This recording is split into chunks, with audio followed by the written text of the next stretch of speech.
दुर्गा नदी के किनारे बसा एक गांव फूलपुर। गांव में कुछ 100-150 लोग रहते थे। अंजलि जो कि पास ही के जिले में रहती थी और 12वीं पास कर चुकी थी, उसके पिताजी ने बेटी को जल्दी विदा करने के लिए उसकी शादी फूलपुर गांव के मुकेश से करवा दी थी। मुकेश कभी स्कूल नहीं गया था और इस कारण वो पढ़ा लिखा नहीं था और बाकी गांव वालों की हालत भी मुकेश जैसी ही थी। मुकेश के घर में उसके माता पिता भी रहते थे। सासू माँ, मैं बाहर मंदिर तक जा रही हूँ, आधे घंटे में आ जाऊंगी। अरे अभी कहीं जाने की जरूरत नहीं है, चुपचाप जाके रसोई में रात के खाने की तैयारी करो। और ये घूंघट क्यों हटा लिया है तुमने? क्या पता नहीं कि इस गांव में औरतें बिना घूंघट के नहीं रहती। रात में अंजलि छत पर जाकर अपनी मम्मी से बात कर रही होती है। तभी गांव की 3-4 औरतें उसे देख लेती है और दरवाजे पर आकर उसकी सास से शिकायत करने लगती है। और क्या हुआ? अरे छत पे तो देखो, आपकी बहू मटक मटक के किसी से फोन पर बात कर रही है। दिन भर फोन पे लगी रहती है। अरे कल तो मंदिर के पास वो क्या कहते हैं, सेल्फी ले रही थी। शहर की बहू रखना अच्छा शान की बात है, पर देखना इसके लक्षण से ये तो तुम्हारे परिवार को बदनाम ना कर दे। ये पहली बार नहीं था जब सास से गांव के लोगों ने अंजलि की बुराई या शिकायत नहीं की हो। अब तो ये रोज की बात थी। अंजलि ये सब सुन लेती है। जब वो नीचे जाती है तो मुकेश भी वहाँ आ जाता है। सास कहती है, बेटा, लोग घर आकर शिकायत करने लगे हैं बहू के कामों की। देख लो, पति हो, संयम से रखो इसे। माँ जी, मैं तो अपनी माँ से बात कर रही थी, क्योंकि यहाँ कोई बात करने लायक ही नहीं है और अब मैं माँ के पास ही रहूंगी। वहाँ क्या रहना, वहाँ बाहर के लोग तो ठीक है, पर घर के लोग भी इज्जत ना दे सके।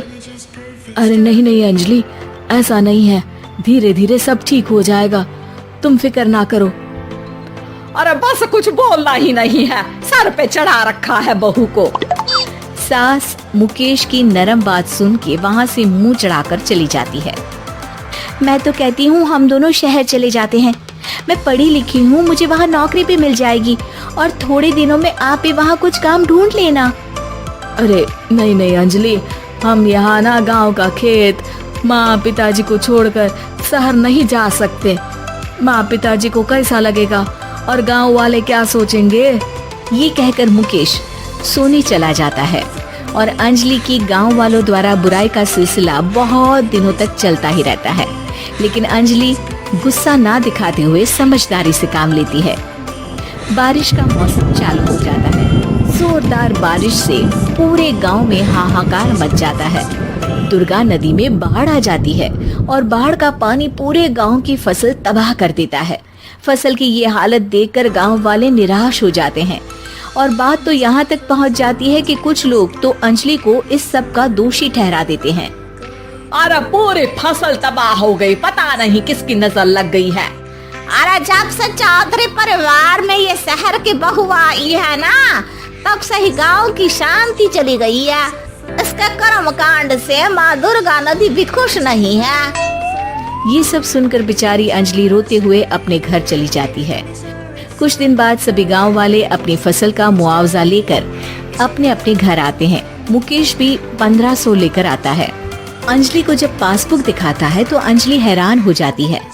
अरे ये पासबुक में तो उन्होंने 4000 की एंट्री करी है और आपको सिर्फ 1500 दिए। सच में? अरे वो सरकारी अफसर आपको बेवकूफ बना रहे हैं। सरकार की तरफ से हमें 4000 मिले हैं, लेकिन बाकी का सारा पैसा खुद ही खा रहे हैं। आप लोग के अनपढ़ होने का फायदा उठा रहे हैं। ये सब सुनकर मुकेश परेशान हो जाता है, लेकिन अंजलि उसे हिम्मत से काम लेने को कहती है और सुबह होते ही मुकेश को पंचायत कार्यालय ले जाती है और साथ में गांव के और लोगों को भी। आप सरकारी बाबू क्या गांव के लोगों को बेवकूफ समझते हैं? आपको क्या लगता है ये पढ़े लिखे नहीं है तो आप कुछ भी मनमानी करेंगे? ये बेचारे दिन रात इतनी मेहनत करते हैं, ये हमारे अन्नदाता हैं और आप इनके साथ ऐसा धोखा करते हैं। अरे क्या बके जा रही है ये लड़की, किस धोखे की बात कर रही है? अपने कांड करके नदी माँ को नाराज करके हमारा नुकसान करके इसे चैन नहीं मिला क्या? सरपंच जी, इन सरकारी बाबू ने मुझे बेवकूफ बनाया है और मेरे हिस्से के पैसे खुद चट कर गए। बस ये सुनते ही सरपंच वहाँ से दुम दबाकर भाग जाता है। पता चलता है कि जनपद अधिकारियों ने गांव के सरपंच के साथ मिलकर सबके साथ धोखा किया है। सब लोगों का विरोध शुरू हो जाता है और आखिर में अधिकारी सब गांव वालों के हिस्सों के बचे हुए पैसे उन्हें लौटा देते हैं और कई दिन तक सरपंच गांव में लौटता ही नहीं। अंजलि, तुम नहीं होती तो हम गांव वालों को तो पता ही नहीं चलता कि ये हमें हर बार बेवकूफ बनाते हैं। हाँ हाँ अंजलि बेटी, हमें माफ कर दो।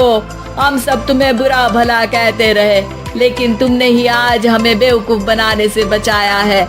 हमें तुम पर गर्व है बेटी। अब समझ आया कि सरपंच तुमसे नहीं, तुम्हारे पढ़े लिखे होने से नफरत करता था। क्यों ना इस बार हम अंजलि को ही सरपंच पद के लिए चुन ले? क्या कहते हो गांव वालों? पढ़ी लिखी सरपंच। बस पूरा गांव अंजलि के लिए ताली बजाता है और अंजलि की सास उसे खुशी से गले लगा लेती है।